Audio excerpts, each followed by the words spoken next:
Please welcome Shantanu Narayan.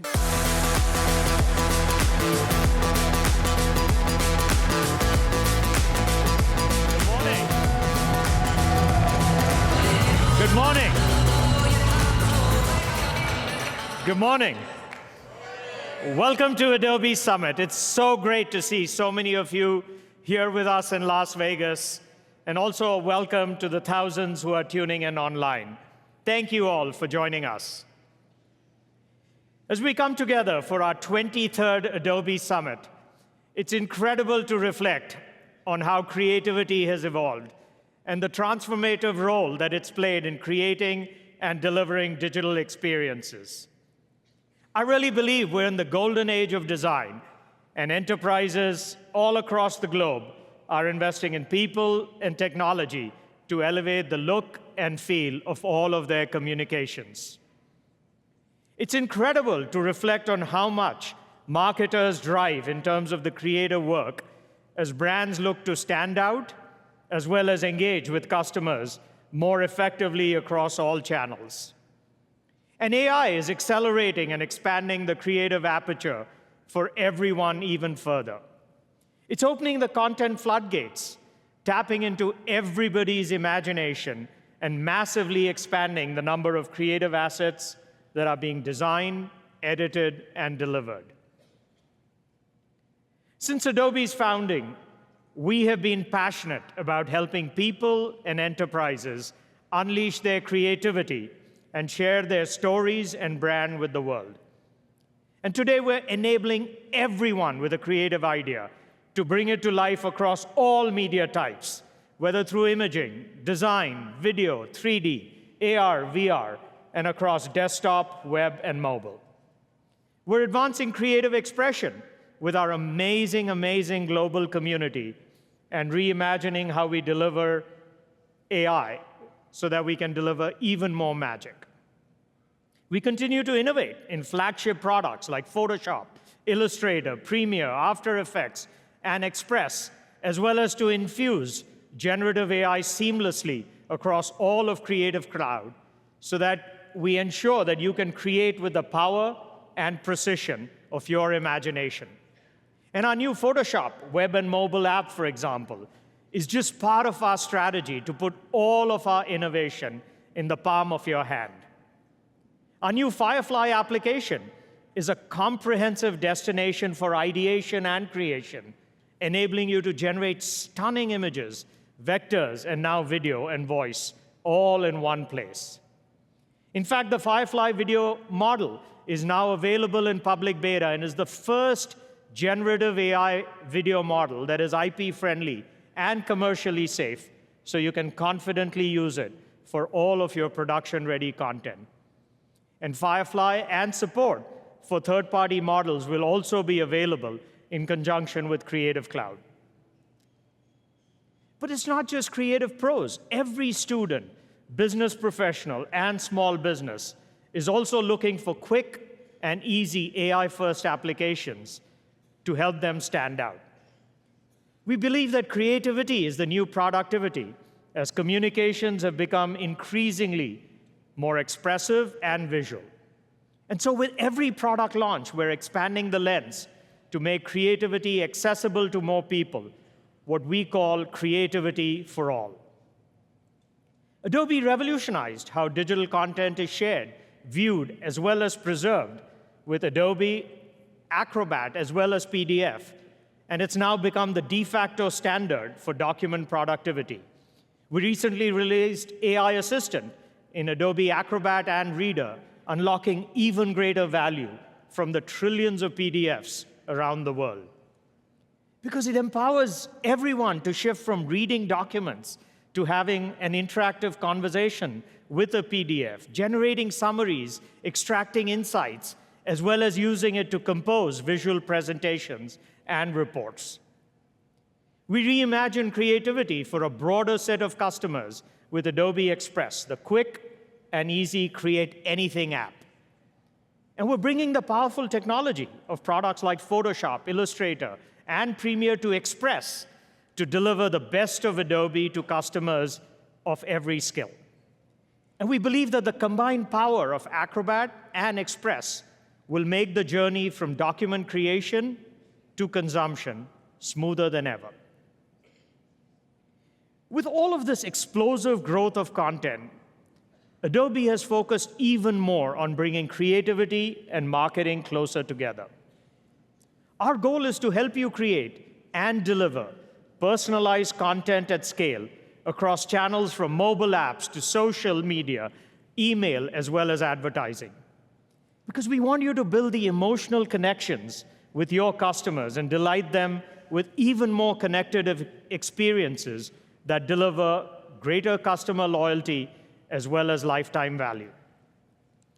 Adobe GenStudio is our overarching vision to bring together creation and production, workflow, asset management, delivery and activation, as well as analytics and insight for the entire content lifecycle.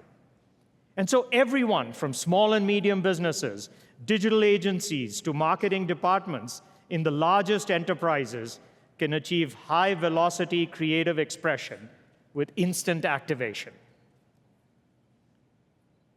In 2009, our insight was that no other software company was exclusively focused on marketing professionals. We had a vision and passion to serve marketers with a comprehensive technology stack and created the digital marketing category. We started with Adobe Analytics and Adobe Experience Manager, web content management and analytics to empower every business to have a digital presence. We've continued to expand on that vision and have been investing for over a decade to serve marketers, IT professionals, as well as business owners. And that was the motivation for us to build the entire Adobe Experience platform and bring together content, data, and journeys in the pursuit of extending digital marketing to customer experience management. And thanks to our partnership with every one of you today, Adobe is one of the largest providers of marketing technology in the world. But in the era of AI, we're even more focused on enabling you to truly unify creativity, marketing, and generative AI so you can deliver those personalized conversational experiences at a global scale. It starts with a customer data platform that helps you create and manage your audiences through a unified customer profile that we can hydrate with content created through GenStudio. The Adobe Real-Time CDP, which is built on the Adobe Experience platform, helps you curate audiences for what we are now calling intelligent orchestration, so you can deliver the right content to the right customer at the right time. And the AI innovations that we're delivering, we believe, can supercharge your decision-making with real-time insights so you can course-correct at any point in your campaign to maximize performance. We're incredibly excited to show you all of the innovations that we're working on later this morning. Adobe's highly differentiated approach to AI is rooted in the belief that creativity is a uniquely human trait, but that AI has the power to assist and amplify human ingenuity to enhance productivity. We've innovated across all 4 layers of this AI stack, spanning data, models, agents, and interfaces, because we believe that's the only way to deliver AI in a way that enhances your work. We train our category-leading Firefly models on licensed, high-quality data assets to offer commercially safe solutions. And we enable enterprises to create your own custom models that leverage your assets as well as understand your unique brand value. But we also partner with other third-party models, including Amazon, Google, Microsoft, and others. And we're now augmenting this data and model strategy with creative, document, and customer experience agents to reason as well as perform tasks and help you achieve your business outcomes more quickly. And together, these form the foundation of the Adobe AI platform, powering the applications and interfaces you use every day across your creative and marketing workflows. For us, the impact of AI on the creative and business community is deeply personal. It guides our approach to ensuring that we deliver trustworthy and transparent generative AI. And we're advancing industry standards for creator attribution with what we call content credentials, and are thrilled that over 4,500 members have joined the Adobe-led Content Authenticity Initiative to promote content provenance. Our mission to change the world through personalized digital experiences is more critical than ever before. And we're focused on unleashing creativity across every facet of digital experiences, starting with the ideation around a concept, to the creation and development of all content, to personalization and orchestration across every channel, while understanding its impact and reach. It's an incredibly exciting time to stand at the intersection of creativity, productivity, and marketing. The transformation that we drive together starts with creative ideation that will redefine customer experiences for billions of people across every industry around the world. Thank you so much for spending time with us, and even more critical, for inspiring us to do our best work. I'll now turn it over to Anil Chakravarti, who's president of the Digital Experience business, to share how we're bringing together creativity and marketing to help accelerate your success in the age of AI. Thank you, and have a great show.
Morning, everybody.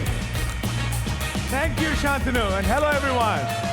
I'm thrilled to be here with you at Adobe Summit.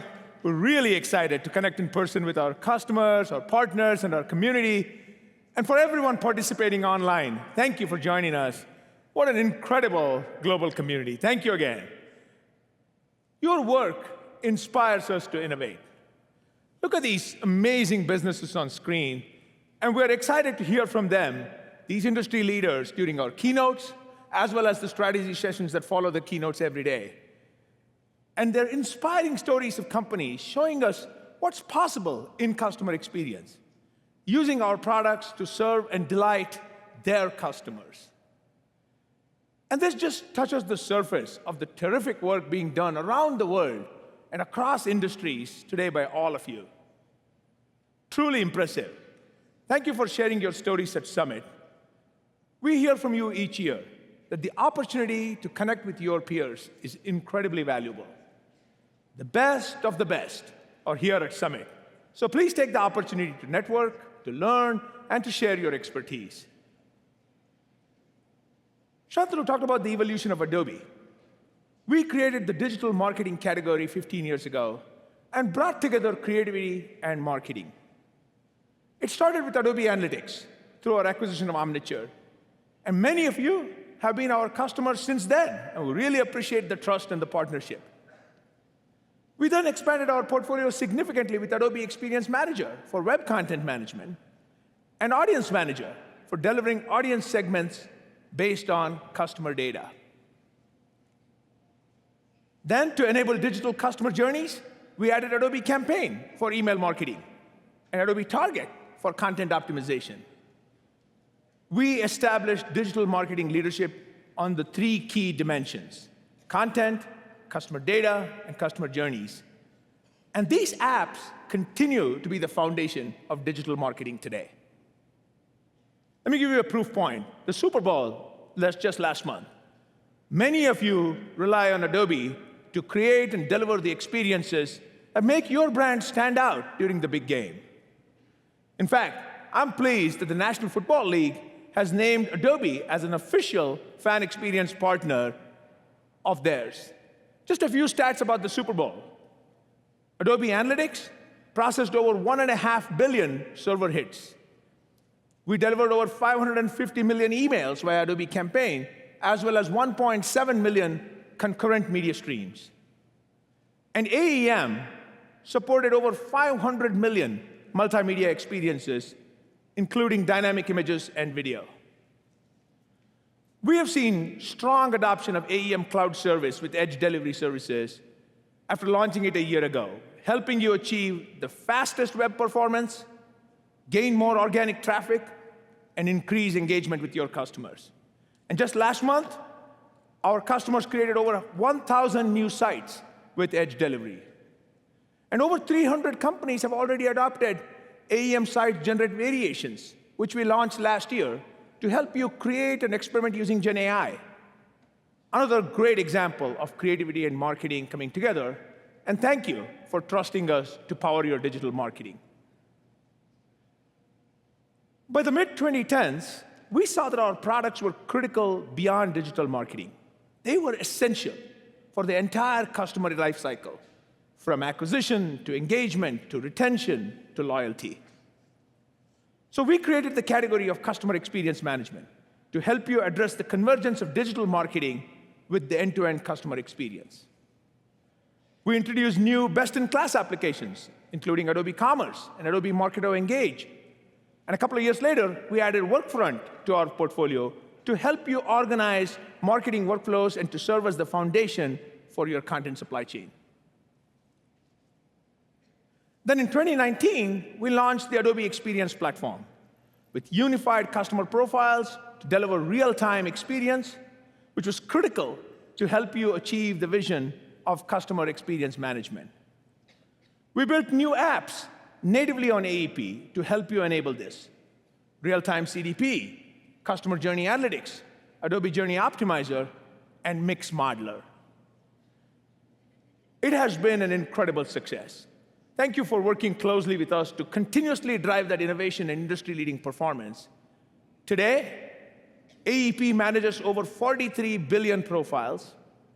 On your behalf, we activate at peak each day over 76 billion activations, consistent real-time performance with less than 100 milliseconds response time, each day 14 billion engagement events on the edge, and 1.2 trillion experiences activated every year across offers, push messages, emails. We're now further expanding access to the Adobe Experience Platform. AEP runs on Azure today, and we're really excited that AEP is also coming soon to Amazon Web Services. You asked for multi-cloud support, and we are delivering. And this is really cloud scale that you can count on. Thank you. And the goal is to be built from the ground up to be secure, trusted, and extensible. And all of this was created with a singular focus to help you achieve the imperative of personalization at scale. Real-time personalization to hundreds of millions of consumers and thousands of businesses. Something that's only possible by seamlessly integrating your content supply chain and stitching customer data and journeys into a unified customer experience. Today, though, we're in the beginning, the early innings of a new era, defined by generative AI and agent technology. It means that customers expect seamless, connected, real-time, two-way personalized conversations with your brand across any touch point, across any channel. Of course, while respecting their individual preferences and their privacy. To deliver on this, you need to actively orchestrate. You have to orchestrate across your teams, your AI agents, your apps, your workflows, your partners, You got to bring all that together while keeping your business goals, your growth goals front and center. As Shantanu mentioned, this is now the era of customer experience orchestration, where your content, customer data, your journeys all work in harmony with AI. And so you anticipate what your customers want, you engage in natural language conversations across any channel, you respond in real time, and you continuously delight them. And this is the era where you pinpoint your marketing and your customer experience investments to the things that matter the most to your customers. You ensure that your tech stack and your processes are the most efficient, given the current environment. And ultimately, you supercharge customer acquisition, engagement, retention, and growth by delivering personalization specific to every individual, whether they're a consumer or whether you're a B2B business. To achieve this true one-to-one personalization at scale requires a perfect blend of creativity, marketing, and AI. And this is a formula that we know firsthand at Adobe with our own digital business through adobe.com. In fact, it's critical to how we run our own digital business, and we built the Adobe AI platform based on that. It informs our innovation agenda and our product strategy, and we'll be sharing more of that throughout the course of Summit. Now, in the meantime, there's no better way to bring what we have discussed to life than through a real-world example. In this case, with one of the most iconic brands in the world, Coca-Cola.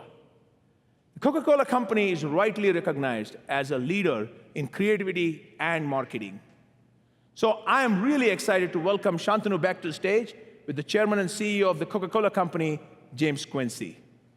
Over to you, Shantanu.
I'm delighted to welcome a leader who's redefined innovation, sustainability, and global impact at one of the world's most iconic brands.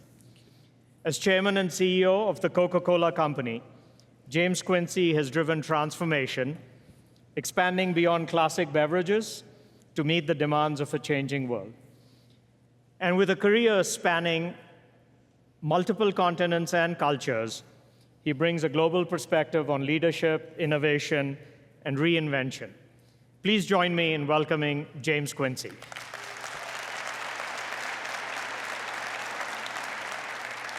So while I pour myself a drink as well, James. Go on. Rumor has it that at your first employee meeting as CEO of Coke, you neither wore a suit for the first time, and you had a beverage from the Coca-Cola company, but that was not Coke. True? True. What message were you trying to send? I was trying to send two messages. One was we needed to move with the times. We're in the South. We were a very formal, hierarchical, stuck in our ways type culture at the time, and we needed to break out of it.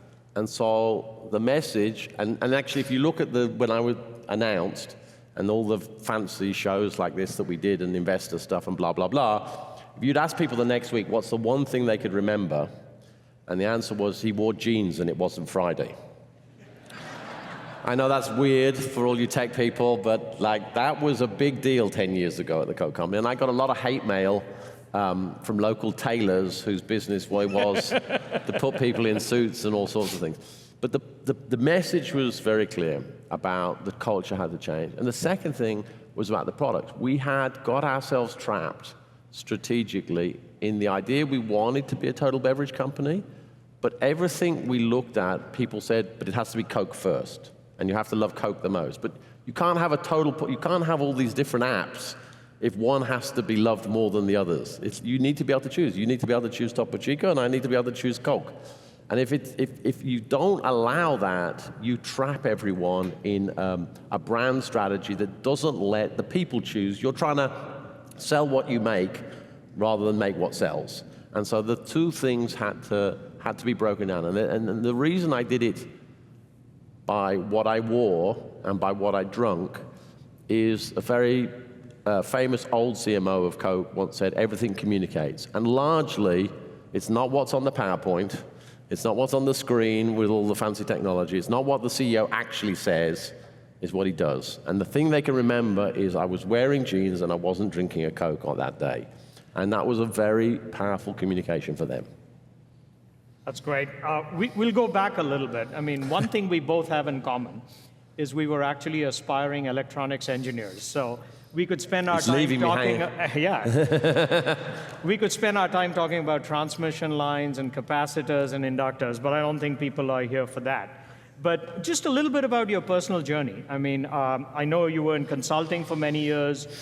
You joined Coke in '96, and then you actually had a significant amount of global positions that you had and drove growth in Latin America, Mexico, Asia. Just maybe a little bit about the leadership lessons, and especially the global ones.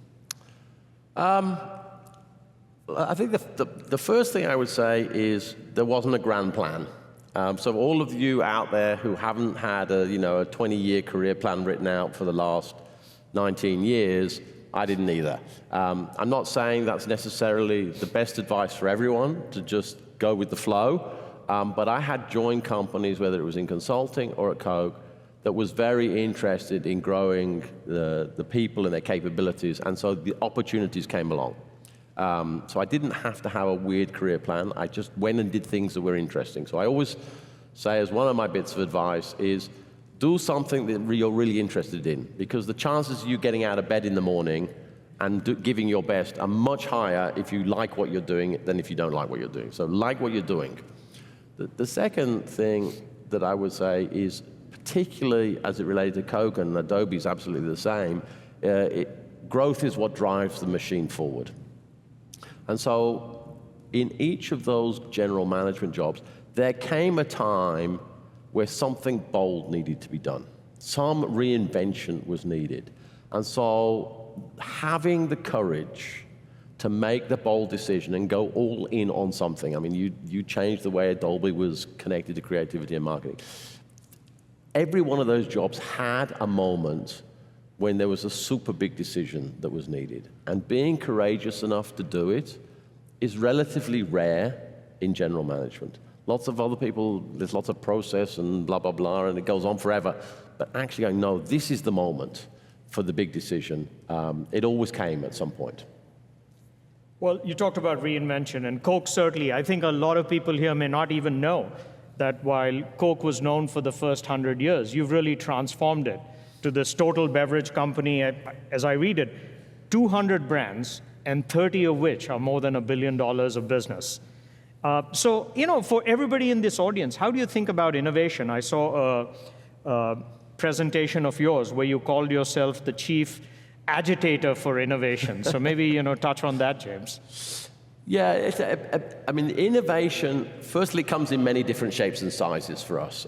It can be a niche thing. We're just putting something out there to get attention and bring people back to the core franchise. So putting out a Coke and Oreo flavor, it's never going to last forever, but it brings attention back to Coke, the main brand. So innovation has multiple roles, about whether you're trying to create a new thing permanently or whether you're trying to bring people back to an existing franchise. It can be about the packaging, it can be about the marketing, it can be about the way we do the marketing.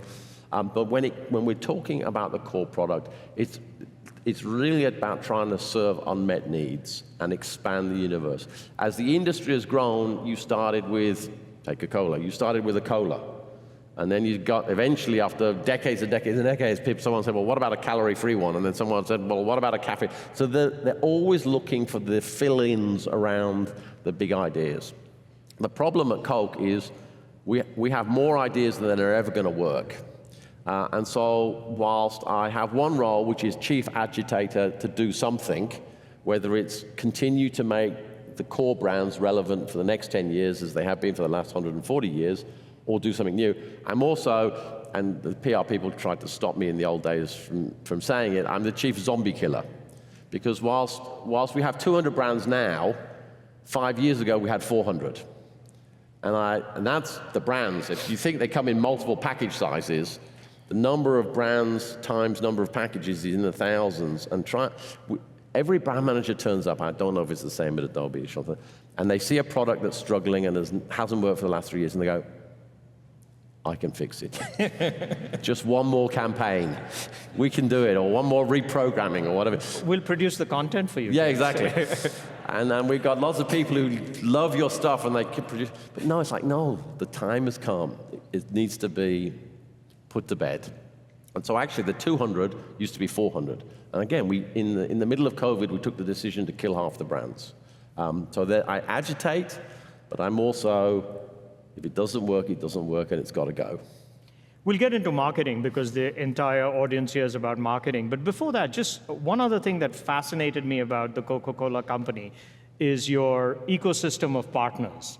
The bottling partners that you have 33 million customer outlets. And I think you've talked about how people across the entire chain should be profitable. So maybe just the business strategy around having this incredible ecosystem of partners. So let me describe it and then say why. We, the Coke company, focus on the brands, the marketing, the innovation, the strategy, and the orchestration.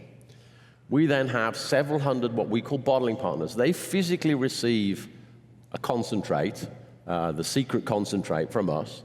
They then get water, fizz, sugar, other ingredients, and they physically put them in bottles, put them on the trucks, and take them to the 33 million physical outlets around the world that we deliver to each week.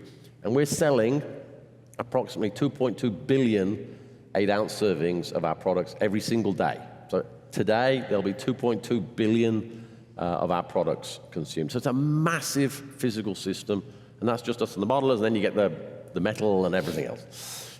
It works for us because we cannot be good at everything. When I started, we owned 40% of the bottling system. And we were at best mediocre at being bottlers, and at times we were on a trend to be mediocre on other things too. And we had to be true to ourselves. And we're really good at one set of things. And we can find another set of people who are really good at bottling, which is a very different, it's much more asset heavy, the margins are less, it's much more people. So there's 750,000 people who work in the Coke system, us and the bottlers, of which less than 50,000 are in the Coke company, and I'm including some of the bottling companies we still own. The vast majority of the people and assets are here, and they're great at running those things. And we're great at running a marketing mesh. And when the franchise system works, it's unbeatable, because you have both the global perspective and scale of the company and its brands, and yet each bottler is local to the place they're in. There are 60-plus bottlers in the US. There are multiple bottlers in Mexico. They're all different, and they love the bit of the world they're in. They own that dirt and go to market every day for that dirt, and we don't forget about any corner of the world. So let's talk about building brands then. And when you talk about global versus local, 2.2 billion ounces, 8 ounces sold every day. I mean, how do you decide? How do you build brands globally versus what's local? Yeah, I mean, that's an eternal struggle. And the starting point is we need to make the brands relevant for each group of consumers. So the relevance of the brand is the key. And what that generally turns into is a set of decisions. We're going to prioritize brands that can and products that can be global. So I'm not looking to acquire a portfolio of zillions of things that are just relevant to one city at a time. I would prioritize things that can be relevant around the world. But if you take something like brand Coca-Cola, the focus of the marketing is, the core idea is there's some things that are true about humanity across the world. Optimism, happiness, the idea of a better world. There's nowhere that that's not true. And it's linked to the Coca-Cola brand. But how that's brought to life in each country has to be profoundly local. So we have both global programs and a framework or a corridor in which Coca-Cola and all the other brands must operate. But then it's brought to life differently in every country. In India, it's with biryani. In other places, it's with tacos in Mexico. It's with burgers in the US. So it's profoundly brought to life. If it's Coke and meals is the idea, sharing a Coke at a meal is a universal idea. But the meal and the location of the meal, and whether it's a couple of people or the whole family, is a very local. Food is much more local than beverages. If you break the industries down, food is profoundly local versus beverages. And so what that looks like in every country is different. You touched on Share a Coke, and one of the things that I was really amazed with is how you've actually engaged by having customers in your marketing for decades.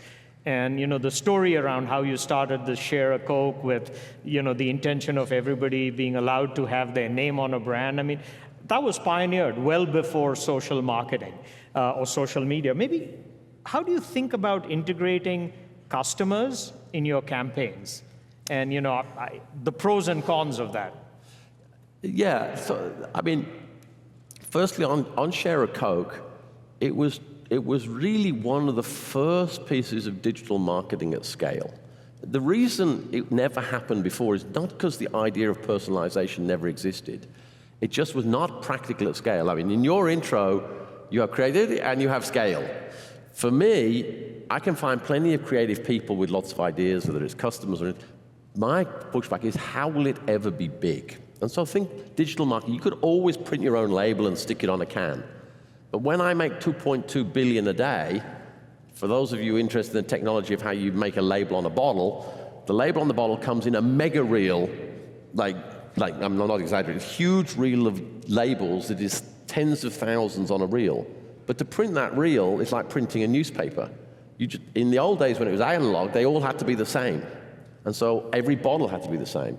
But with digital printing, the digital printer can print a different name on every label on the reel, so you can have thousands of different names. And so suddenly, it was one of the first times that the digitization of the execution of marketing could produce a much more personalized experience, which is probably like almost 20 years ago now. And that was the beginning of actually being able to do personalization at physical scale. You could do it in emails, but physical personalization. Now you can go to the Las Vegas Coke store here, and in 30 seconds they'll print like whatever you want, beautiful high-tech printing. And so that kind of personalization at scale really matters. When you want to then engage with customers, actually you call customers the people, the end consumer. We call them consumers. It gets very confusing. Customers are the retailers for us. But the end consumer really wants to be the center of their own story and narrative. I mean, that's part of what all this personalized creativity about, is engaging them in their own narrative. Now, we could enter into debate as to how social media is putting people at the center of their own universes and the pros and cons of that and where it's leading us. Yep. But that is part of what's going on, is they want to be the center of their a protagonist in their own story. And so this digitization, not just of the virtual world, but the physical world, can make them protagonists in their own story, which is profoundly attractive.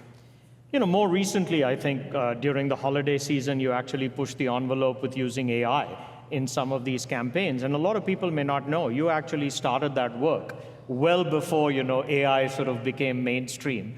Maybe just the role of technology and AI in marketing, and as you thought about that campaign, what were you trying to focus on? Yeah, we've always been in AI in the kind of the process and the analytical side. And obviously, as a massive marketeer, as we've been able to personalize communication, whether it be emails, people have personalized voice communication or text or whatever, the opportunity to go to Gen AI, the breakthrough in Gen AI, we had no idea how to use it, but we jumped on the train because we said, look, that's where the world's going.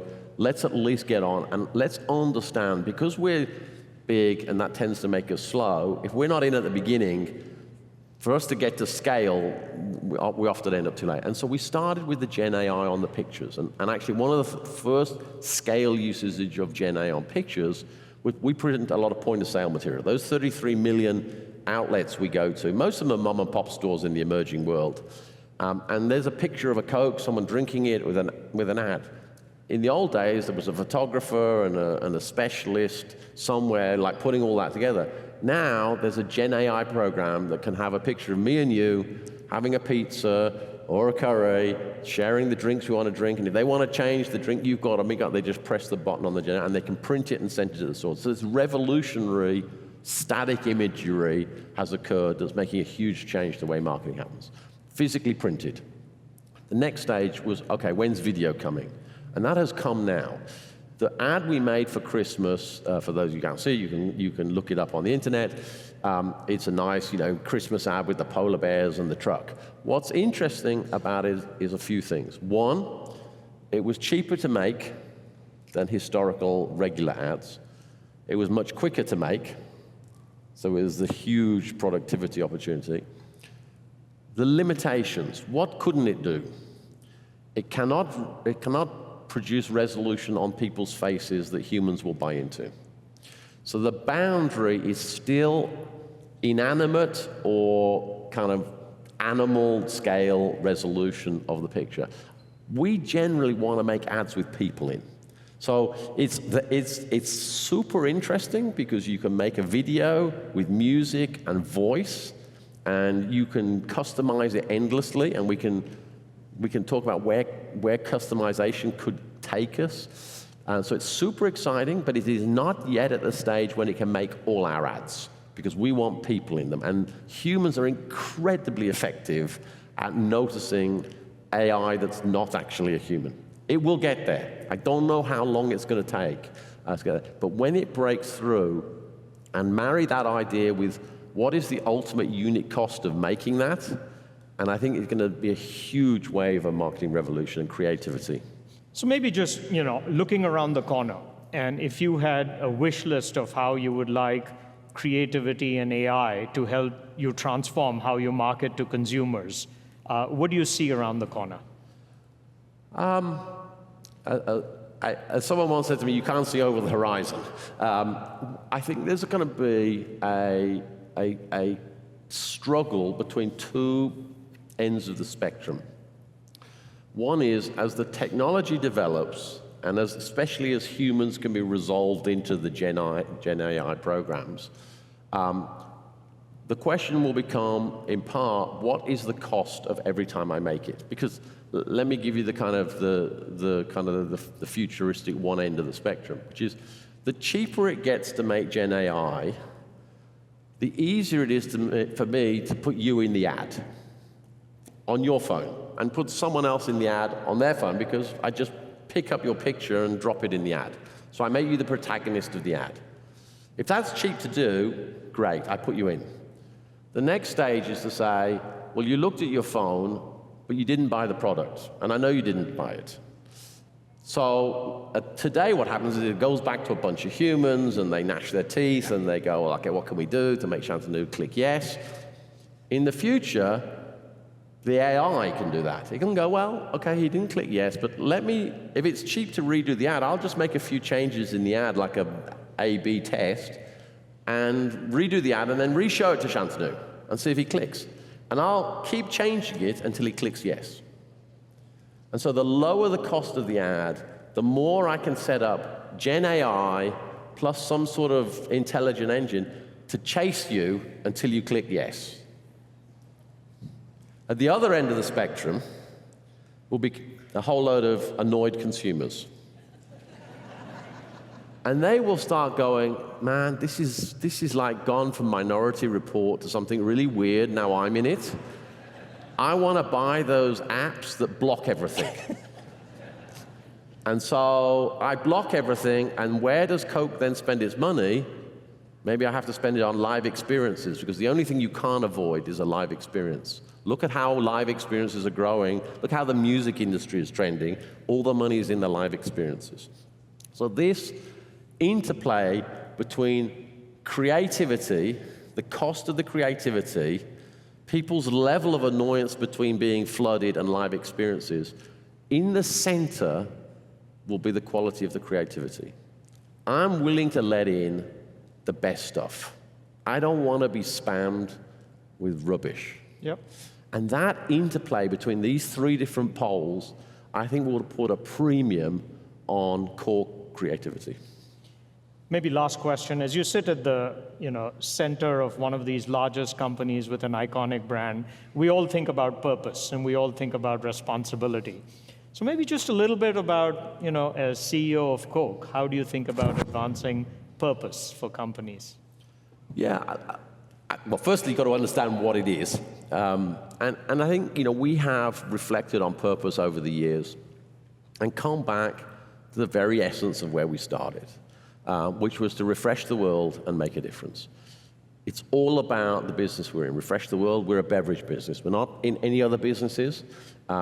People say, should you do the X or Y? And go, like, if we're good at beverages, what's the chances of us being good at the next thing? Much lower. So let's just keep investing in beverages, especially as the opportunity is still massive. And make a difference is, in the end, the inside, and you mentioned one of the ideas, which was everyone who touches the Coke business needs to make money. It's not set up so that we try and capture everything. We want everyone to be excited about working with Coke, and they need to make money to do so. Because in the end, there cannot be a sustainable, successful business if the ecosystem and the society exists in is not also sustainable and successful. And that then feeds into how we approach the economics. Everyone needs to make some money. How we approach things like water or waste packaging. Like, we have an objective to return all the water we use, because if there's a problem with a water aquifer in the world, not necessarily the first, but pretty close to the first person to be blamed will be us, irrespective of how much water we use. And so we're very focused on making sure that every element of the business, from the economics to the side effects, are all taken into consideration. And we can say we are for a set of policies that allow the business to be sustainable and grow in the very long term. Let's end with a quick word association. I'll just give you a word, and whatever word comes to mind as a result of that. Birmingham. Getting better. Not Alabama. He means England. Yes. Aston Villa. Our time has come. Champions League final coming. Consumer. Center. Olympics. Gold. Ice Hotel. Ice Hotel. Awesome experience. Got to be done. The Coca-Cola Company. Iconic. James Quincy. Forgettable. Please join me in thanking James Quincy for being here. Thank you.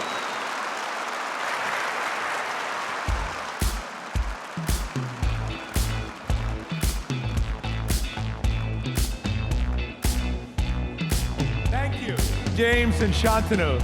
It was outstanding, wasn't it? Really terrific insights for all of us from an industry powerhouse on leadership, brands, and bringing creativity and marketing and AI together to serve the bigger purpose. As James and Shantanu discussed, the opportunities for AI in marketing are significant. Generative AI and agentic technology have the potential to transform creativity and marketing. And at Adobe, we have accelerated our innovation engine to help you gain the maximum value from these technologies. Shantanu talked about the Adobe AI platform. Our focus is squarely on agentic offerings that are purpose-built for customer experience orchestration. And our approach removes bottlenecks and dramatically increases your capacity, enabling your teams to focus on their unique strengths, the kind of strengths that James talked about: creativity, marketing strategy, business insights, and customer delight. So today, I'm excited to announce the Adobe Experience Platform Agent Orchestrator. The Agent Orchestrator provides the foundation to enable you to unlock the full potential of agentic capabilities and deliver true one-on-one personalized experiences at scale. By building the Agent Orchestrator natively on AEP, we are delivering the trust, the transparency, security, and the guardrails you need to incorporate GenAI with complete confidence across your customer experiences. Now, we believe that agents need to be open and extensible. So we're providing orchestration across both third-party and your agents that you have built, as well as our own purpose-built agents. And we are committed to interoperability to ensure that our agents are easily accessible in other orchestration environments. So let me walk you through a couple of the critical elements of the AEP Agent Orchestrator. First, purpose-built agents. Today, I'm excited to announce a set of 10 new purpose-built agents, with others coming soon.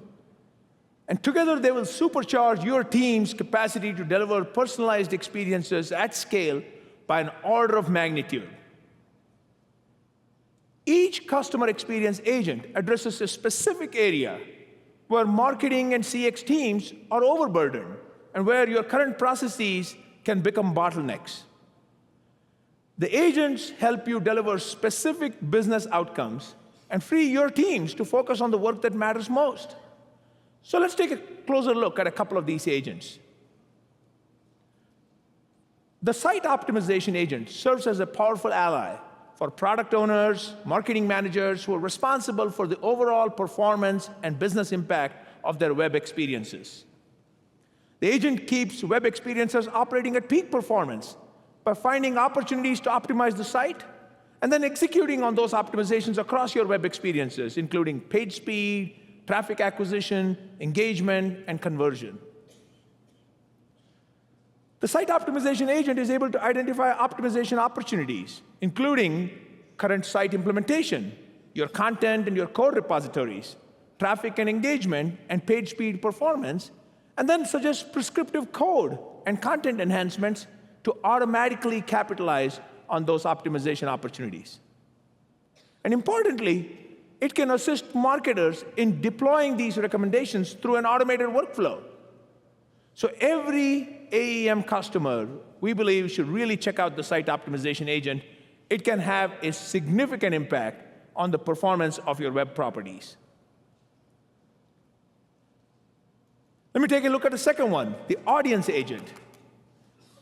It's a perfect partner to marketers and MarTech ops teams, streamlining the complexity of audience management and optimization. Finding the right audience, we all know, is hard.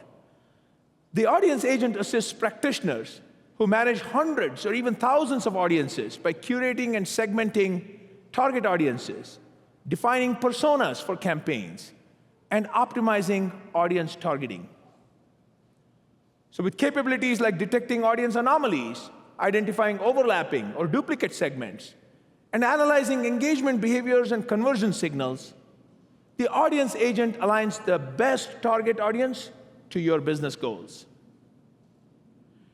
And it simplifies audience creation and refinement by estimating audience sizes, identifying growth opportunities, and leveraging expansion and lookalike models.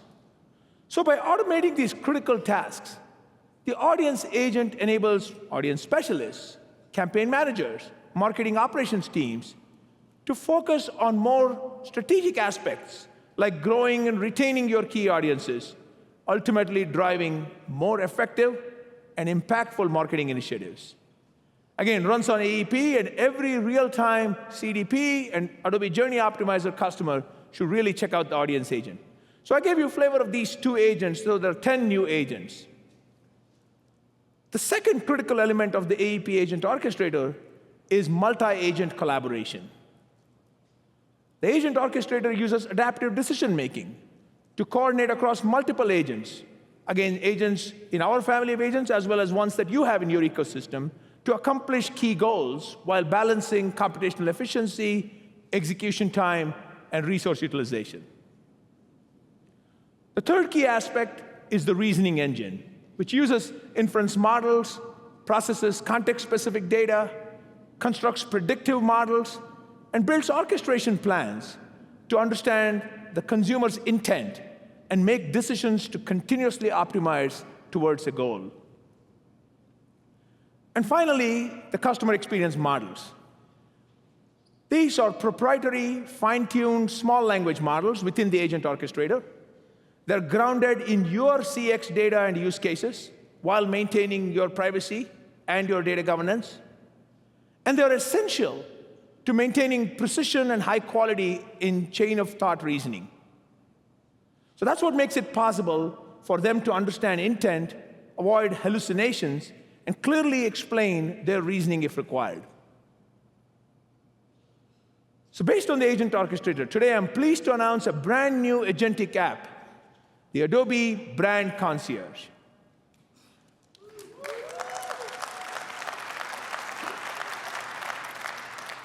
Built on the agent orchestrator, Brand Concierge will help you configure and manage AI agents that guide your consumers and your customers from exploration to purchase to loyalty. It enables real-time, immersive, and personalized experiences. It's multimodal, supporting interactions across text, voice, images, and video. And because it's powered by content from AEM and insights from AEP, the Brand Concierge helps you personalize every engagement based on the customer's preferences and previous interactions. And it's all anchored in first-party data to ensure reliability and brand compliance. So as you embrace agentic AI to supercharge the daily work of your teams and drive business growth, the interoperability between the AI agents in different ecosystems will become critical. We are working with leading software companies, cloud platforms, SIs, agencies, to deliver the interoperability you need for customer experience orchestration.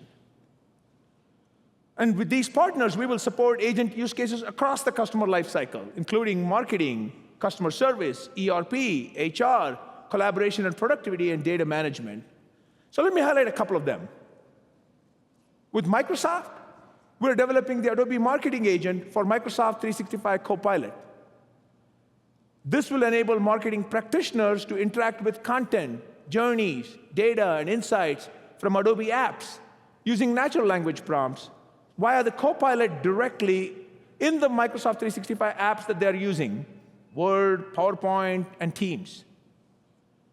So I encourage you to check out the video that Satya Nadella just posted on LinkedIn today about how he's excited about the Adobe Marketing Agent working with Microsoft Copilot. With SAP, we're working to combine Adobe's experience orchestration and GenAI technology with SAP's Business Suite. This will help you uncover new insights and create experiences through agentic interactions. For example, a marketing practitioner who's analyzing campaign ROI could be prompted by the Adobe Data Insights agent to incorporate cost data from SAP and get a better view into the ROI. And with ServiceNow, Adobe and ServiceNow are working to bring together agentic AI for connected service and marketing.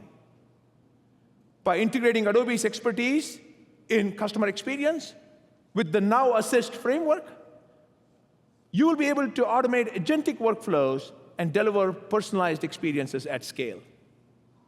Our collaboration with ServiceNow has the potential to help you drive significant productivity gains and unlock new insights.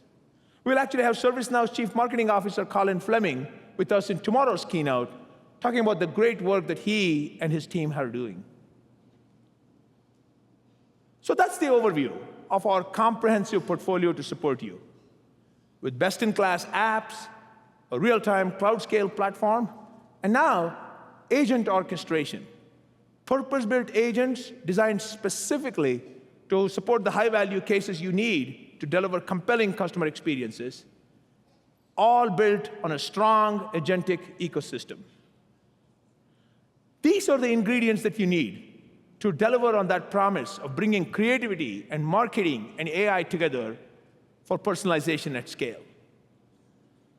To share how we can put this to work for you, and to share a little more about where Adobe is headed in the future, let me welcome our own Chief Marketing Officer, Laura Balazs. Laura and her team are customer zero for our products, and they're at the heart of creativity and marketing and AI coming together. So Laura, over to you.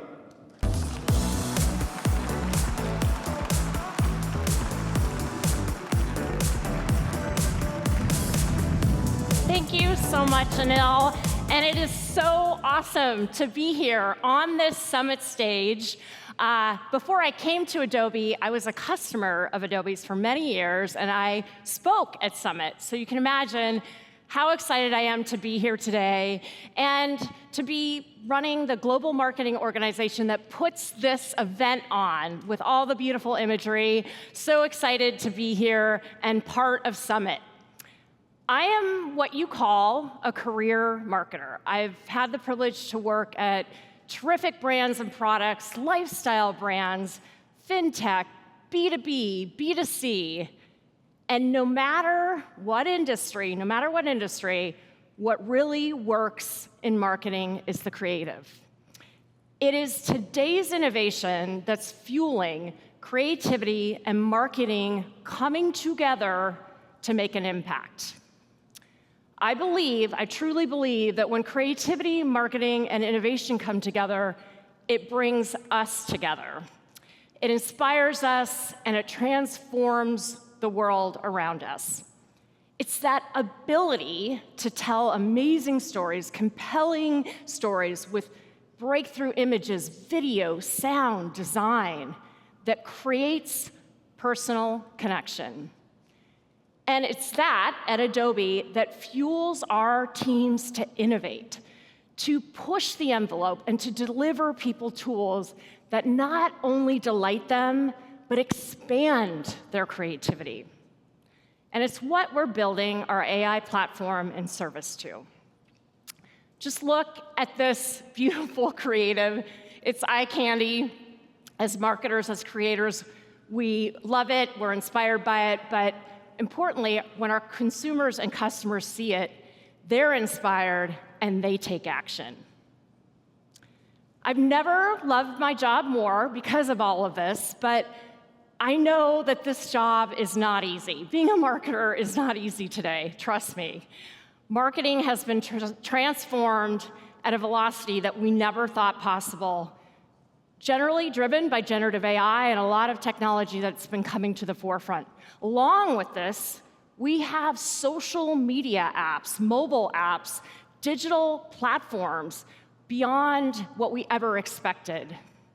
And that's great for us as consumers. We love it. We love to ingest all of this content.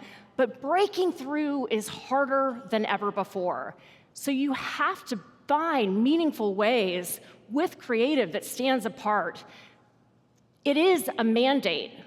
Personalization at scale is a mandate. Marketers know this. They don't get on board, they're going to be left behind. And we know that the companies that adopt the technology, they will see cost savings and they will scale further and faster than they ever thought possible. We know because we have experienced it firsthand. Just like you, we have in-house creatives working with marketers, working with agencies, working in teams, and we struggle to keep pace with the volume, the variety, the quality of content that is required to fill today's digital channels. We've gone through the long process to create that content where you brief, ideate, collaborate, review, you go back again. It can take weeks, sometimes months to land. And we know that that is just not acceptable in today's environment that's so fast-moving. So we at Adobe, we said, OK, this is not good. We're going to take this as a challenge. We realized, stepping back, the process really hasn't changed for about 2 decades. So we thought, let's take the power of our AI-driven tools like Adobe Firefly to deliver new creativity, new agility, new fluidity, bringing teams together to create breakthrough work that is on brand, importantly, and commercially safe. So we were inspired to embark on a new project. We call it Project Catalyze, a project with a vision to create a digital ideation space, a tool that can reinvent campaign ideation. We believe it could be a game changer for companies. So let's take a look at what this could look like. We're going to show you a workflow and a campaign we created. It's a real campaign. It did take months, but you can see how now you could, in the future, it could take just record speed. Sloan is a brand manager who needs to kick off creative campaign ideation. She turns to a new GenAI-driven tool by Adobe. Her goal? To drive awareness of Photoshop's GenAI capabilities for creative professionals. AI suggests a simple and best practice structure to guide the ideation, and Sloan is ready to jump in. The tool surfaces high-performing social posts with key performance data and insights in order of impact. The biggest takeaway? Helping people unlock imagination and fun ways that drive engagement. Sloan invites her colleagues into the campaign board to collaborate. Now the team is reviewing key insights, dropping in notes, and refining the campaign around the theme Imagination Unlocked. They're guided to the next step to better understand the target audience, creative professionals. The tool next surfaces details on the target audience. And based on the data they're seeing, Sloan and team discuss how to break through in social channels. The tool responds, finding opportunities that suggest a focus on video formats based on past and predictive engagement from this audience. The tool now generates suggestions for messaging and content options using past campaign language, audience insights, and previous high-performing content. The team selects key elements.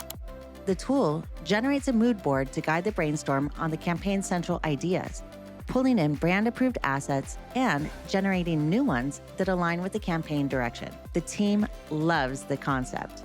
Ready to engage the agency, Sloan generates this multimedia brief and video example asset with other reference content, all shared from this collaborative ideation space.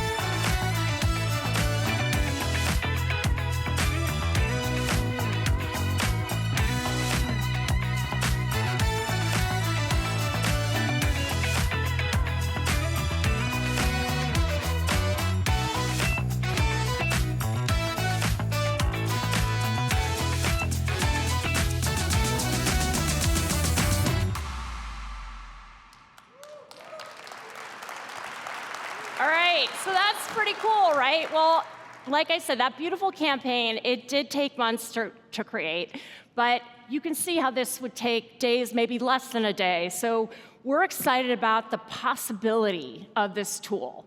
And what I really love about it is that we could take it here and show it for the first time, get your feedback, because you are really the best audience to give us that feedback. So with that, I have to say I could not be prouder to be part of Adobe, that trusted partner who's always looking around the corner and understanding how things can be done for the better using creativity, marketing, and AI.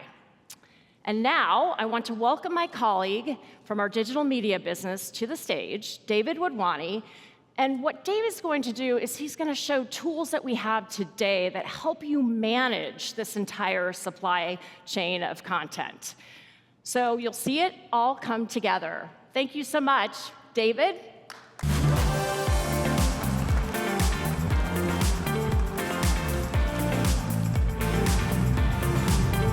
Thank you, Laura. How's everyone doing? You guys want to see some product?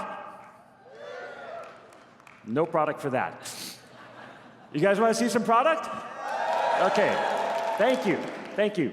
Now, you've heard a lot from Shantanu, Anil, and Laura about content today. How content is fueling your growth and the growth of the global economy. How digital content is absolutely exploding, and the best way to stand out is through personalization. And how the world, and social in particular, is increasingly dynamic. And how the speed to market can make all the difference for your companies.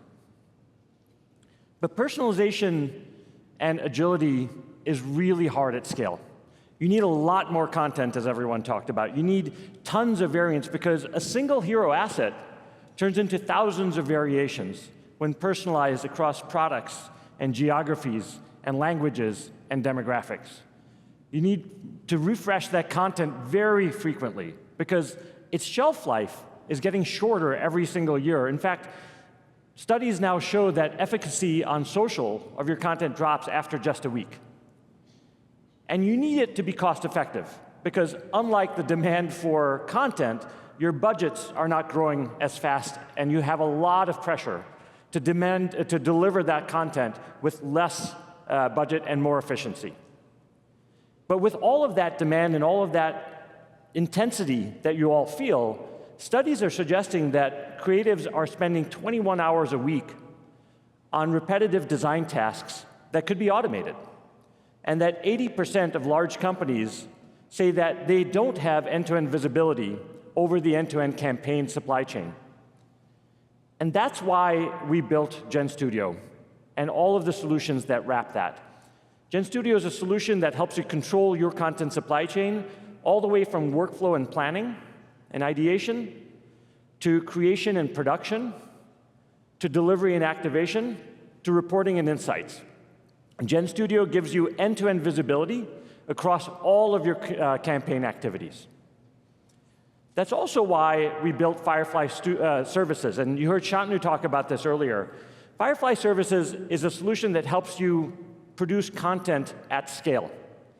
Firefly Services lets you train on your own custom models for your own proprietary content, and it provides you with a broad array of generative capabilities through automation, like image generation, video generation, voice, vector translation, and a lot more. Now, as Lara mentioned, I run the digital media business at Adobe. The digital media business is about $17 billion, and it includes all of our creative products. And we sell those creative products to a lot of audiences in a lot of different countries, through a lot of different channels. And our biggest conference is called Adobe Max. It's a lot like Summit, but it's for creative professionals, so fewer beards and more tattoos. And Max London is just 4 weeks away. And I thought it would be actually interesting to show you how we're using GenStudio to build our campaigns to promote Max London. Now, as you can imagine, we're customer zero for almost everything that we talk about at Summit, including GenStudio and Firefly Services. So our teams right now are in the throes of prepping and deploying that campaign, and we're going to run through all of that process and where they are right now in the content of creation. We're going to start by talking about how we did planning in Workfront. We'll then turn our attention to creation and production using our Creative Cloud applications like Photoshop to deliver and develop the hero assets. We'll talk also about Firefly Services and how we use it to quickly scale production. We'll next talk about how we deliver and activate content using Express and GenStudio for performance marketing, before getting to the metrics and insights, and now ultimately how we use that insight to actually improve future campaigns. Now, one thing I want to call out is that we deliver content in two ways. The first is what we refer to internally as agile delivery. We create content to empower our employees and our partners to personalize and distribute more and more on-brand content in their own voices to their own audiences. And second, we follow a more structured process for performance media. And we're going to show you both of these in the demos ahead. So let's get started at the beginning. We now want to start with how we create a content brief and that launches tasks and actually gets the process for developing the campaign in motion. And for that, I want to welcome up Anne. Anne is going to play the role right now of a marketing ops manager. Anne? Thanks, David. I am so excited to walk you all through the Adobe Max London 2025 campaign, leveraging Adobe GenStudio and the content supply chain solutions that enable content velocity, scaled production, and end-to-end campaign delivery. Now, as a marketing and operations leader, I typically spend every day chasing everyone and everything. With Adobe's recent innovations, I'm able to streamline mine and my collaborators' work. And I do this by starting in Workfront planning. Workfront planning allows me to see the full end-to-end campaign delivery. I can see what's in flight and what is still being planned. It shows me my plans, how I want to execute on those plans, and attaches marketing and metadata governance. And for today, we're going to spend our time in this Adobe Max London campaign. I've already done quite a bit of work, but there's still some left to do. So jumping in, I have a full view of my campaign. I have the brief, content, projects, and of course, key collaborators. Now, the brief is the foundation of every great campaign. It lets everyone know the expectations and how I want the goals to work. So right now, I've added ingredients like objective, purpose, persona, key messages, and channels. This is looking really good. Jumping to content, I have every asset connected to my campaign. And what I'm really excited to show you today is the AI-powered Content Advisor. There's already 8 assets that have been found, and a little bit about how this works. It's taking my campaign metadata, historical performance, and context to let me know what might work well in this campaign. Let me take a look. These first 4 are looking really good. Let's select those, and then add them to the campaign. Now, these are here for reference to let everyone know and align on creative delivery. Now, one of the hardest things about running a successful campaign is streamlining and tracking the work. Luckily, with Adobe Workfront, we have automated AI-powered templates that I use to start this campaign. And these templates pull from my organizational templates. Now, I use the corporate events template right here. With a few tweaks, I now have a full project plan. When I'm ready to kick off the next piece of the project, I just select where I want to go. Asset production is where we're headed. And then I simply switch not started to ready. And this sets off a whole bunch of automation, including emailing Wes, notifying all the other stakeholders that we are in the next phase and that creative has started. Back to you, David. Great. Thank you, Anne. So one of our, you can give her. I will tell you, this has changed our lives. One of our campaign managers at Adobe talked about kicking off a campaign as playing a game of Duck, Duck, Goose. You go and you tag the creative person in, and they run away from you as fast as they can, because they have so many other things to do. So now with the streamlined brief, we have the ability to onboard an entire campaign and assign tasks out based on what we know people are already working on.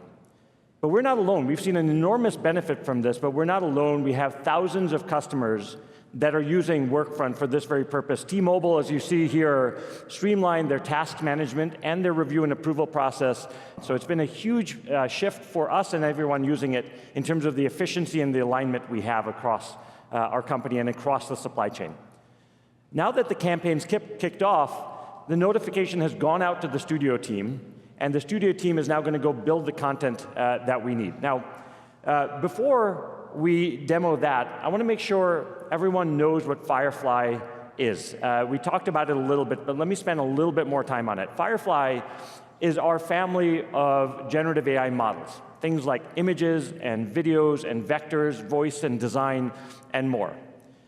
Everything that you produce in Firefly is commercially safe. So everything you see us demoing here is something that you can use not just for ideation, but actually in production as well, and know that you're protected from IP issues.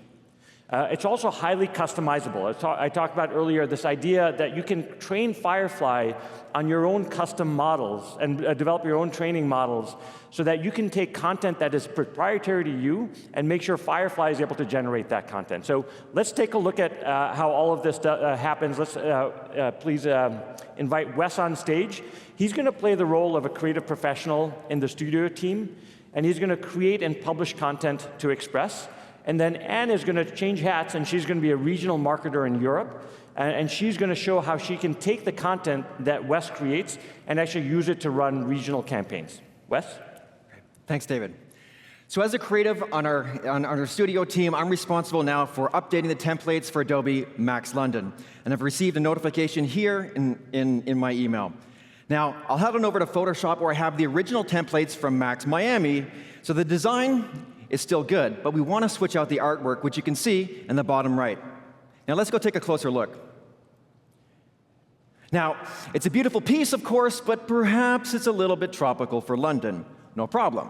I can go and create a brand new image with Adobe Firefly. So let's head on over to firefly.com, and the first thing I'm going to do is I'm going to select my Adobe Max Backgrounds Custom Models.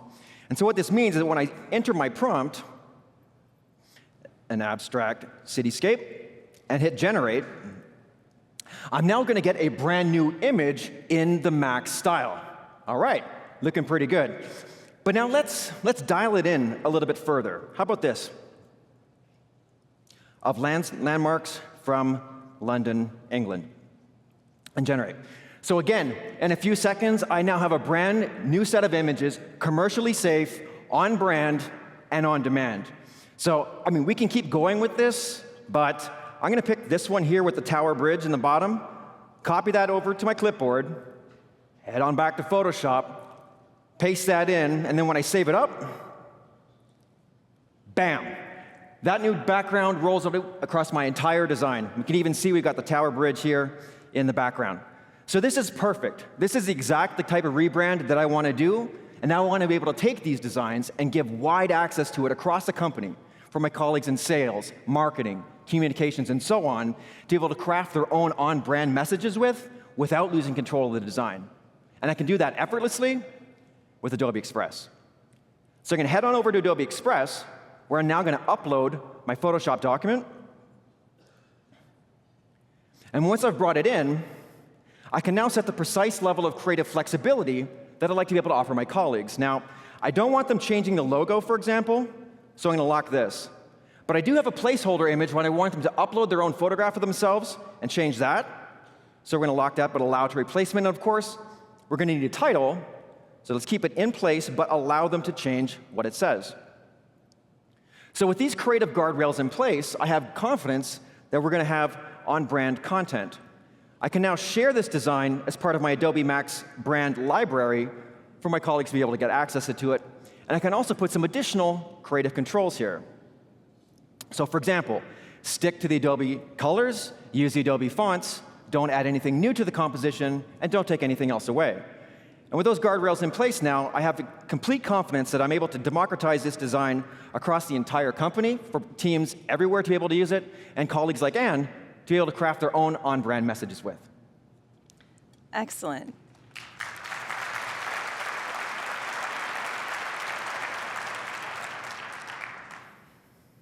Excellent. I have so many amazing templates from Wes.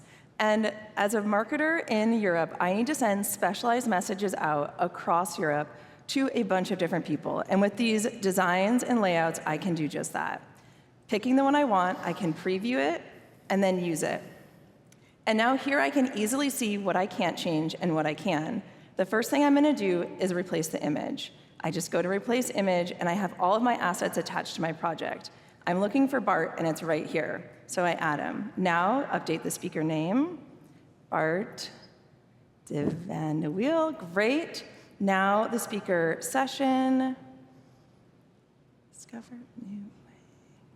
Okay, and Photoshop, Illustrator, and InDesign. Great, this is looking fantastic. Now from here, I need to send this out all over Europe, which means I need a bunch of different languages. And luckily, I have the ability to translate right here. I go into Translate, and I simply select the languages I need. Now, I'm going to start with French, German, let's do Danish, Dutch, and Finnish. Excellent. I have my languages, and then I translate. Fantastic. I have all of them here. Let's just spot check a few. French and German, looking good. Now I have this full set ready to go. Now from here, I could easily share, send for approval connected natively to Workfront, or download. And downloading would allow me just to post it and go. Now, this is an awesome single extension of Express, but there are so many more. So going back to our designs, I can see all the different layouts, and I'm going to show you a few ways my colleagues have used these. Starting first with a sales colleague that wanted to send out specialized agendas to all of their clients and customers. They can do that right here. Next, a corporate communication friend looking to update the internal website and email banners for our employees to learn more about the Adobe Max London. And last, a product marketing manager looking to send out on LinkedIn a specialized post about their session. All these different activations from super simple, easy to use designs and layouts that are ready, on brand, and within creative guardrails. David? Thank you, Wes. Thank you, Anne. This agile production flow that we talked about is having huge benefits to us because it frees up our studio team to do what's most important, and it empowers all of our employees and partners to be advocates for our brand and our activities. In fact, if you, Red Hat, we have thousands of customers using this today. Red Hat doubled their campaign capacity when they started using Express. So really encourage all of you to give this a shot too. All right, so now let's take a look at the more structured flows and how we create content at scale for those. As we mentioned, Firefly Services in the market. In fact, we launched Firefly Services a year ago at Summit. And it's been an amazing year. It's probably one of the fastest adoptions I've seen of a product in enterprises. But the top request that we've had is that it's been great to use Firefly Services to generate all kinds of variants that you can use in production at scale. But the one missing piece that everyone seems to want is video production and reframing and resizing of video so you can do video at scale, because it is the most cost impactful change that we could do. And as we all know, video performs incredibly well. So with that, Wes, let's show them what we're doing with video in Firefly Services. Sounds good. All right, so with the templates out of the way, it's time to turn my attention to scaling video production for our international audiences. Now, here's the catch, though. I only have one source video to work with for Max London. Finished already. I'm going to roll it for you to see what we're working with.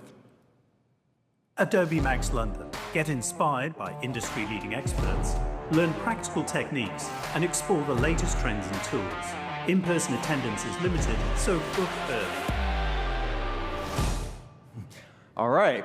So it's an awesome video. It's 16 by 9. It's finished, and it's in English. And I've now got to be able to take this message and put it into multiple different languages and different aspect ratios for different channels, which is an extremely time-consuming process. Pan, track, zoom, to say nothing of organizing the effort around translation. But now, thanks to Firefly Services, I've been able to greatly accelerate the workflow. So let's start. On the left, you can see my inputs, the video we just watched, the aspect ratios that we're going to go into, the 10 different languages that we're going to translate, as well as my campaign.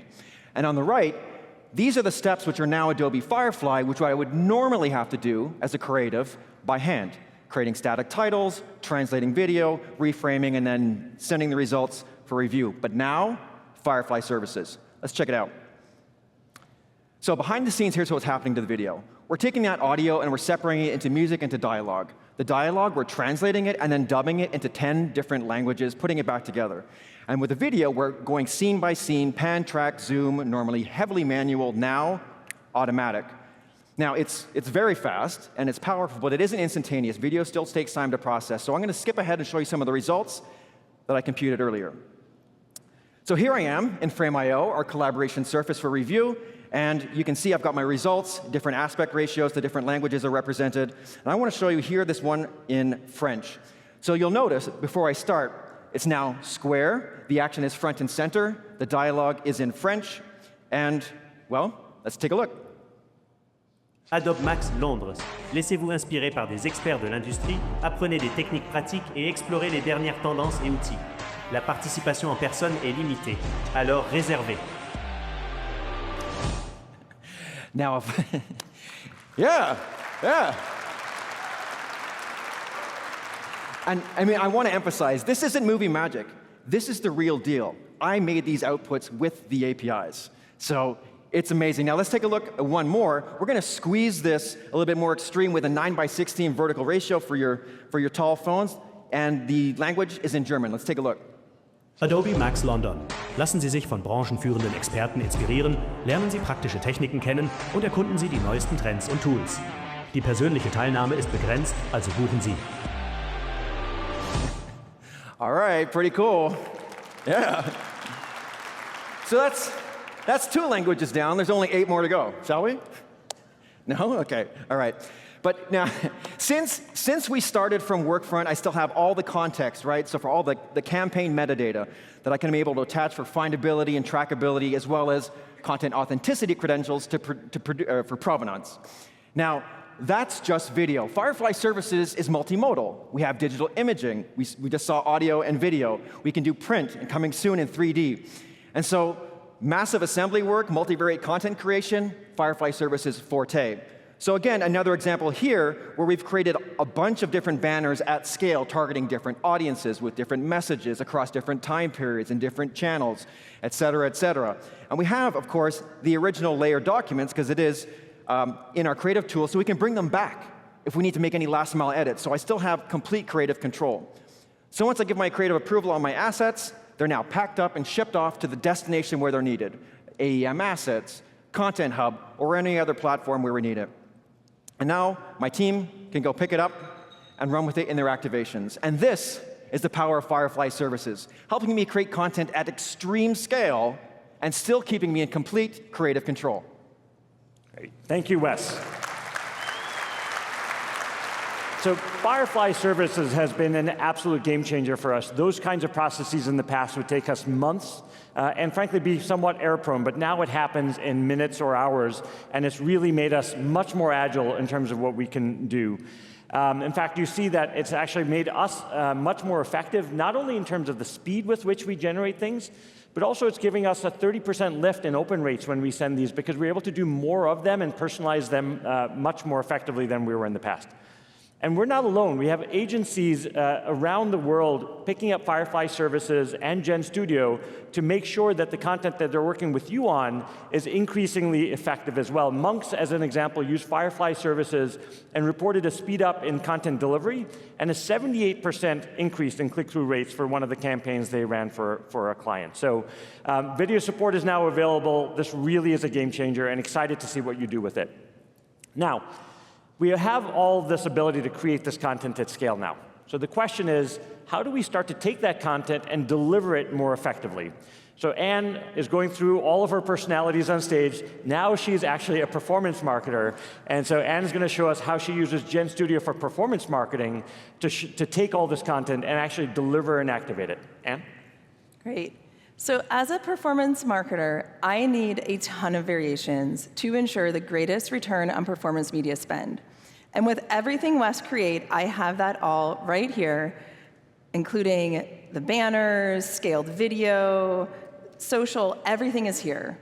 But unfortunately, what I want to test, Wes didn't create. What I think would perform really, really well is this countdown to max content, but with video. And I don't have that. Luckily, with Adobe GenStudio for performance marketing, I can create and test that right here. I simply find the asset, go to create variations, and then select the channel I want, in this case, Meta. And now I'm taken directly into the creation canvas, and I have all of the aspect ratios for both Facebook and Instagram right here, with marketing copy generated thanks to the fine-tuned models for copy generation. This is fantastic. But I still don't have video. Luckily, I can go to the image, select video, and now I'm taken directly into image to video powered by Adobe Firefly. I just need to enter my prompt, make it feel like London, and generate. Now this is taking my reference image, my prompt, any other context, and generating a video. Wow, this is incredible. It understood the abstract bridge, made it a bridge with people walking, the boat, the river. I encourage you all to try it. This is awesome. Image to video. Now, I need to create new ads because I don't want to replace what I had. So I create new, and I'm taken directly in, and now I have static and video ads side by side. Now, one thing about GenStudio for performance marketing is I know that I'm always on brand. You can see the brand check right here.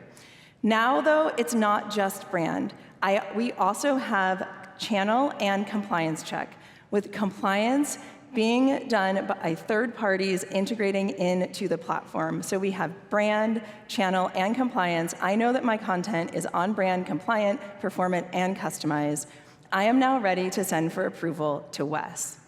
Just request approval. Let's find Wes. Great, there he is. And send. Now, while Wes is approving, this approval service is connected through Workfront, ensuring transparency and connection across my campaign. And just like that, Wes has approved. Thank you, Wes. And now I'm ready to publish. So when I publish this content, I am taken into a modal to add metadata. Now, everything Wes did and I generated, including the prompts, the brand, everything is here. And this is saved with the content. And so when I publish, I'm taken directly into content. I have the full experiences. This is connected to Adobe Experience Manager, so this is here and available across the organization. These experiences look fantastic. Now I'm ready to activate. And this is a newly released activation tab in Adobe GenStudio for performance marketing where I can activate directly to platform, starting with Meta and Google CM360 today with more coming soon. I simply go into Meta, and I have a few fields to fill out. But starting with my creative, I can go in, select them all, and add them. The creative has all of that amazing metadata, so that is brought in automatically. So I have all the metadata here, and this is looking really good. Now at the end, I have a tracking ad name, which allows me to tie this creative in this ad and understand the performance across campaigns, which is huge. And with that, I'm ready to send it to Meta, and we're ready to go. Great, thank you, Anne.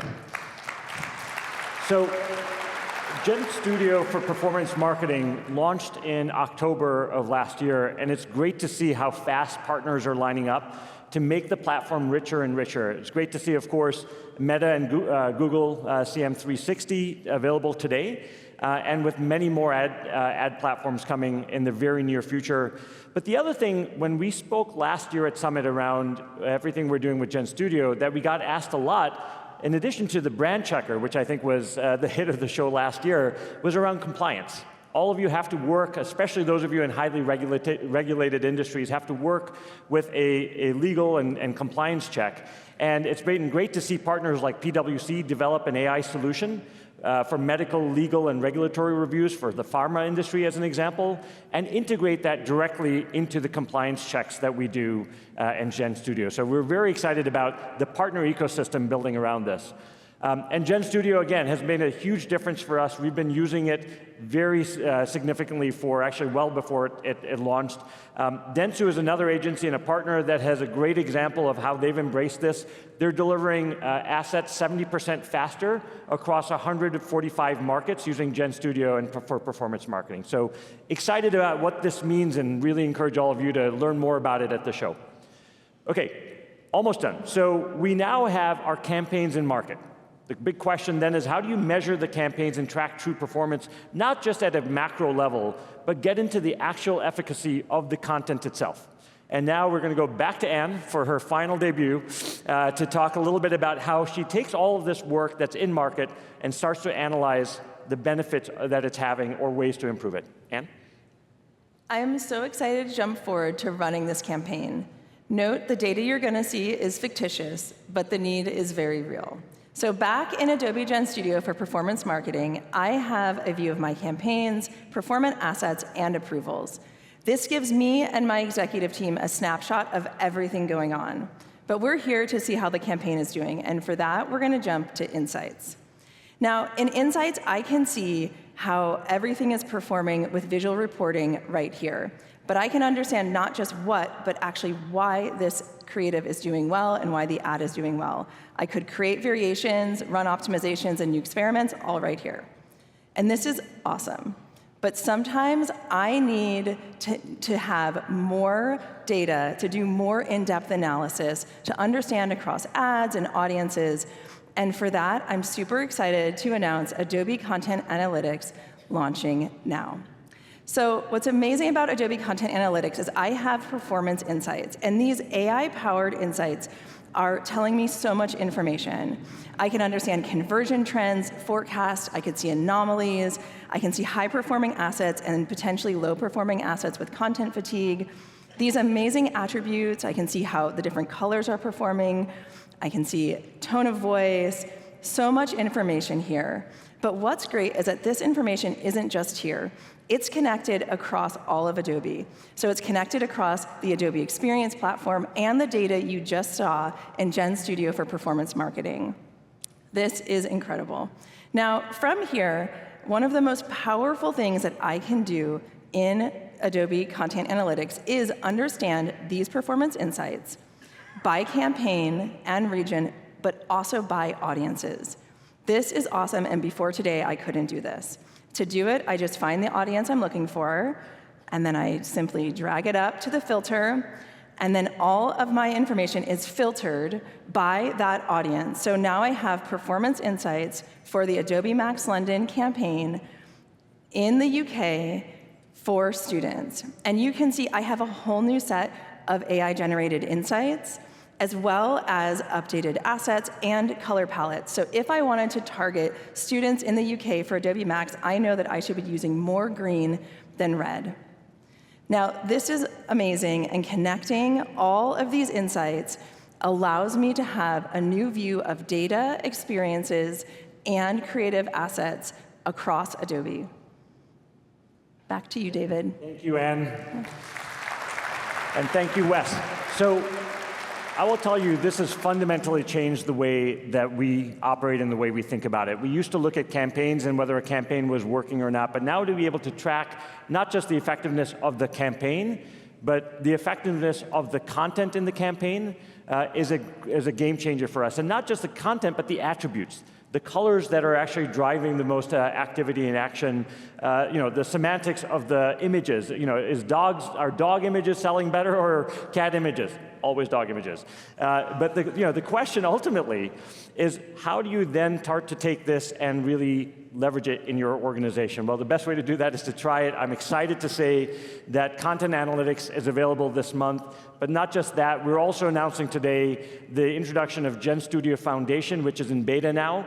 It gives you a single view into the end-to-end experience across all of these products that we talked about, so that you can have a single cockpit to really drive the end-to-end experience of your campaigns and everything that goes into building a successful campaign. All right, so we have covered a lot in the last 25 minutes. I'm going to give you a quick harbor cruise to just put it back in your head before I leave. One, we did workflow and planning in Workfront to get things started and make sure that the campaign was effectively kicked off. We used, obviously, Creative Cloud and Photoshop to develop the hero assets. And then we used Firefly services to take those hero assets and develop all these variations at scale. We used Express for agile delivery and activation to empower all of your partners and your employees to advocate on your behalf. We use GenStudio for performance marketing for structured delivery across all of these different networks and activation. And of course, all of this is built on the underpinning of Adobe Experience Manager. So a lot to take in. This has been an amazing evolution in terms of how we run our marketing activities and programs globally. I hope you give it a try if you're not already using it. So with that, I'm going to turn it back to Anil, who's going to have a fireside chat with Jennifer from Eli Lilly. Thank you for your time. You'll remember your grandchild's name. You'll live to see the day your son gets married. You'll stop rationing your prescription. Day by day, you'll get better when medicine does. When a disease that steals decades of your life is studied by scientists who give decades of theirs. When a medicine you depend on is one you can afford. When a treatment targets the root of a disease rather than the symptoms alone. When a company recognizes its power over life and sacrifices time, cost, convenience for 150 years and counting to prioritize your care. That's what a medicine company does when it puts health above all. Wow. What an inspiring video. Thank you. I'm thrilled to introduce Jennifer Alexiou. Jennifer is Group Vice President and Chief Customer Officer at Eli Lilly and Company. She's been in senior executive roles for over 20 years now at Eli Lilly. And they're doing some amazing work at the intersection of medicine and digital. We'll talk about content too, but we really deeply appreciate you being here, Jen. Thank you for joining us. Thank you for having me. Absolutely, thank you. So, we've talked about Eli Lilly in the past, especially how you've been using generative AI to speed up the process of discovering new medicines, the kinds of things that we just saw in the video. But it would be great if you could just start by just telling us a little bit about Lilly's mission, over the last 150 years, and share about your current role and also what's changed for Lilly in the last few years. Sure. Thank you, Anil. And I'm so glad that you started off with mission. What a great place for us to get started, because if you look at Adobe's mission, you're changing the world through digital personalized experiences. At Lilly, we're changing the world by creating innovative medicine that makes life better for people everywhere. And believe it or not, we've been doing it for almost 150 years. In that time, we've had the chance to really take on some of the toughest diseases, improving the course of human health. We were the first to deliver life-saving insulin for diabetes patients, the Salk vaccine to eradicate polio, fluoxetine in order to revolutionize depression, vincristine to fight cancer, and vancomycin, which today is still the last line of defense against antibiotic-resistant infections nearly 75 years after it was invented. And our story today hasn't changed. We are still laser-focused on innovation. We're working hard to discover, to develop, and manufacture high-quality medicines to meet the toughest medical needs. And we're doing it across immunology, oncology, neuroscience, and cardiometabolic health, all with the goal of improving the course of human health. As you've said, I've had the wonderful privilege of being on this journey at Lilly for over 20 years. And now serving as the Global Chief Customer Officer, I get the wonderful responsibility to be able to take this life-saving innovation and deliver it through personalized end-to-end experiences. That's a really inspiring story there about the 150 years. Thank you. You talked about, you guys have run after the biggest challenges in health in the last 150 years, and you've tackled a number of them, like the polio vaccine. I didn't know about that one. Absolutely. That's amazing. So what are some of the challenges that you're currently seeing? I mean, where do you see the forefront? You outlined the 4 big areas. Where do you see some of the current challenges? Yeah, sure. As we kind of think about what we're doing at Lilly, we're trying to create this world where everybody can live their healthiest life possible. So to be able to do that, you have to focus on what matters most. That's our customers, it's our patients. And to really go after that, you've got to take on and tackle the biggest challenges that are disrupting their overall customer experience. So there's 4 major areas that we're working on today. The first one is we have to continue to improve the access and affordability of our drugs. We have to reduce patient burden, and we have to improve equity in the healthcare system. A system that doesn't make it easy for people to get on medicine and to stay on that medicine. Second, we are committed to the safe and reliable use of our medications. That means setting a new bar with patient safety, and it means educating people on the dangers posed by the proliferation of counterfeit, fake, or untested knockoffs. Third, we're really fighting against the stigma our patients feel when they're living with these conditions. So for example, we know that folks living with obesity, they actually receive negative bias or stigma when they're interacting with people in public, or sometimes even in a doctor's office. And we also know that those feelings prevent them from seeking and getting the care that they deserve. And finally, the one you and I are working on together, we have to have a more personalized approach to be able to meet our patients and our healthcare providers in where exactly they are today, with the right content at the time that they need us most. Exactly, and I would love to talk a little bit more about that. But just, in the course of your 150-year the huge culture track record at the company, if you look at change management and how you are working on Lilly, just would love to understand how you adapted your approach in recent years to overcome some of these challenges and what you are currently doing from a customer needs and a customer experience perspective. Yeah, definitely. In order to continue to live out our mission of making life better for people around the world, we've really had to evolve our overall approach.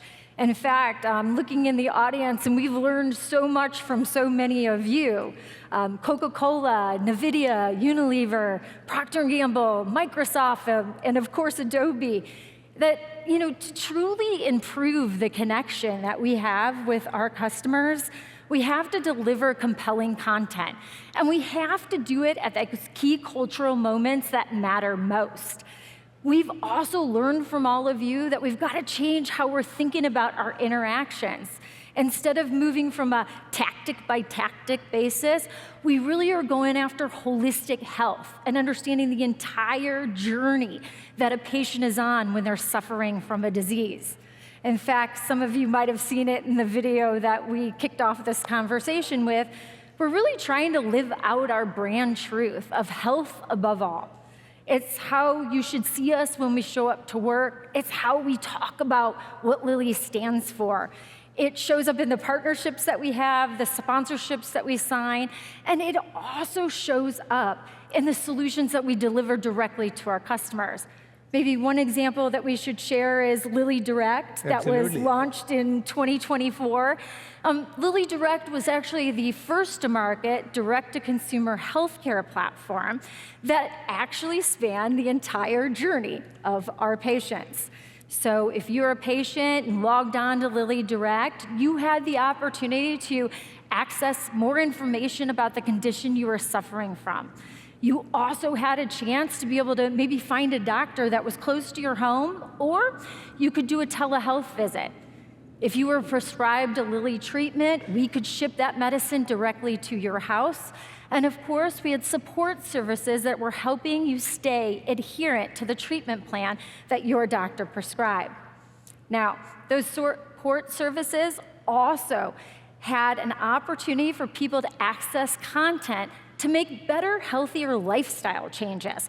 It could be related to diet, exercise, stress management, and even sleep, because we believe that great innovation combined with good, healthy lifestyle choices delivered through personalized experiences is going to give the patients the outcomes that they deserve. That's just maybe double-clicking into that holistic health that you talked about and the role that technology is playing. And you guys have been pioneers in putting together the content supply chain in a very regulated market. Would love to hear a little bit more about that, the technology planning, and then how you're digging into this. Of course, our partnership as well. If we think about the healthcare industry right now, we have a movement to really transform. There's an awakened consumer base that is hungry to take control of their personal health journey. But just like all the other decisions that they make in their day-to-day life, they're demanding simplicity. They expect personalization. They want that eye-catching content that separates from all the noise, and they're expecting value from us each and every single day. Now, we know at Lilly that we are not going to be able to achieve this alone. It's one of the reasons why I'm excited to be here today, and that we're really proud of the partnership that we have with Adobe. Because with Adobe, we've been able to transform the content supply chain. We're working to be able to plan, manage, and measure our customer interactions. And this isn't just a marketing thing. It's something we're working together to roll out around the entire globe in order to transform how we're interacting with customers. We believe that if we can revolutionize the content supply chain experience, we have an opportunity to get to those best-in-class type of experiences. And maybe, Anil, I'll share, I know you and I have had a lot of learnings along the way as we've been working on this. Exactly. Maybe to share one with the audience, I would just share with all of you that it's not just about generative AI or one of the components on the stack like Experience Manager or Journey Optimizer. It's really getting to that full customer orchestration that matters.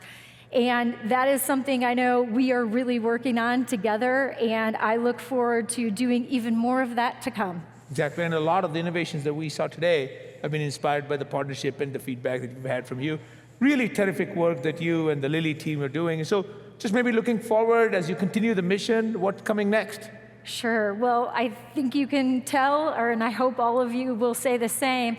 You know, we're really excited about the opportunities in front of us to truly improve and personalize the end-to-end customer experience, bringing innovation and healthy behaviors to people all over the world. Now, this is so important that we get this right, because at Lilly, we're just now embarking on our next era of innovation and really coming out with some breakthrough medicines that are going to be able to solve some of society's largest health challenges in diabetes, obesity, Alzheimer's, and we are just now figuring out the power of genetic medicine. But as I've started this conversation, and as we've talked so many times before, it's more than just life-changing innovation. It's taking that medicine, healthy lifestyle choices, embedding it into our end-to-end personalized experiences, and that is what's going to matter most to patients around the world. So, Nil, and to you, as well as really the entire Adobe team, I want to say thank you for the partnership that we have. We look forward to continuing to make life better for people around the world and make a true difference in humanity. Thank you. Thank you. Huge round of applause for Jen. Thank you so much. Phenomenal. Really great and inspiring to hear your vision. Thank you, Jen. I really appreciate it. Thank you again for joining us, Jen.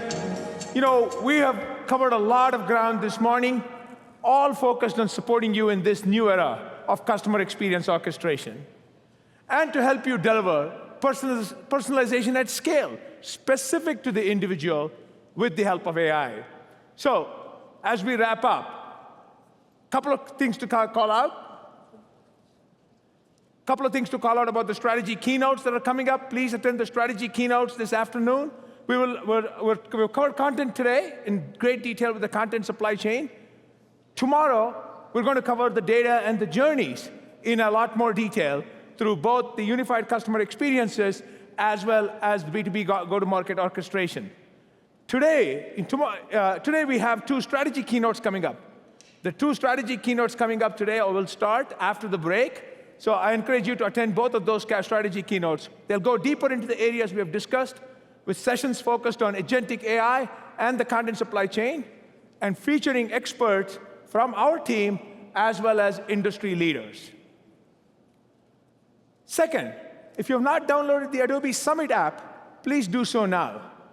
Among other things, you'll see it includes the Adobe Summit Concierge to assist with your own experience of the event, help you address questions about sessions, speakers, support, and your personalized schedule.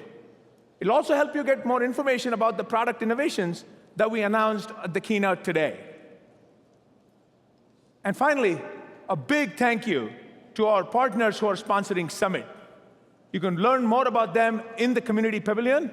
With that, I wish you a great remainder of the day, and I look forward to seeing you back here tomorrow. Thank you.